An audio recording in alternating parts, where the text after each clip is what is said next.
Bonsoir. Donc, je suis Vincent Redor, fondateur du magazine Yearn, yearn.fr, yearnmagazine.fr.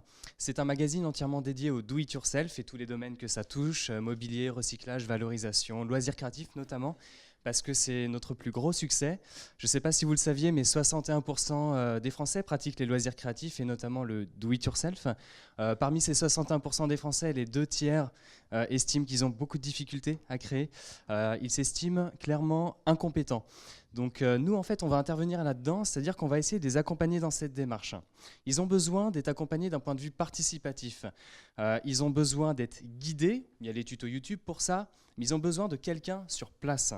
Alors il faut savoir que le magazine nous a permis aussi de sonder un petit peu le marché. Donc sur les 3600 personnes qu'on a sondées, on a remarqué que seulement 1 personne sur 10 allait en atelier de loisirs créatifs, alors que pourtant tout le monde en a besoin a priori selon ce qu'on a remarqué. C'est quoi le problème? C'est que 86% de ces gens-là en fait n'en connaissent pas. Globalement, la majorité des ateliers créatifs ne sont pas référencés sur Internet.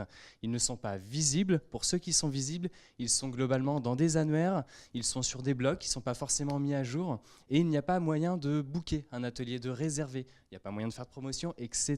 Il y a aussi des portails un peu comme 1001 stages et ergonomiquement, on est quand même un petit peu en retard. Il n'y a pas de barre de recherche, ça reste un portail, donc c'est très mal organisé. Pour preuve, il a fermé hier. Ensuite, on a d'autres services. Bref, je ne vous fais pas un dessin, le marché est quand même très mal organisé. L'idée, à travers Yearn, c'est d'accompagner les créatifs à vivre de leur passion. Yearn, ça veut dire désirer vivement, et dans Yearn, il y a Earn, gagner sa vie. Et comment les accompagner à vivre de leur passion, notamment à travers des ateliers créatifs. Et donc, la plateforme qu'on a développée, moi j'avais mis un autre slide. C'est pas ma faute. Ouais. Mais c'est pas grave, ce sera... Tu peux nous le faire imaginer? Ouais, c'était la slide. C'est pas grave. Visuellement, Exigeant. vous essayez de conceptualiser le truc. C'est la fourchette des ateliers créatifs. On rassemble l'offre et la demande. On se rémunère comment? Donc évidemment, 10% en commission sur chaque atelier réservé. Et il y a en fait un modèle qui est un petit peu plus caché, c'est la partie cachée de l'iceberg. C'est réservé aux animateurs d'ateliers qui ont un besoin fort d'aller se faire connaître, capter de la clientèle et surtout fidéliser leur plus gros problème. On a rencontré énormément d'ateliers créatifs. Beaucoup nous ont dit c'est génial, les gens sont contents, ils en parlent autour d'eux, on reçoit des SMS, ils sont ravis.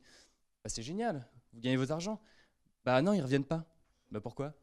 Bah parce qu'ils vont pas refaire la même chose. Et en fait, on se rend compte qu'il y a un manque de pédagogie et de formation aussi autour du nivellement des ateliers. Donc, il y a un tableau de bord intégré dans lequel il y a des outils simplifiés de CRM, des outils de SMS, emailing, de promotion, mais aussi de la formation.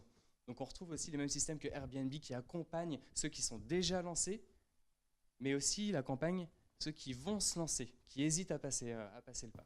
Donc voilà, ça s'appelle Yearn Atelier et on est en plein développement. Bravo, merci.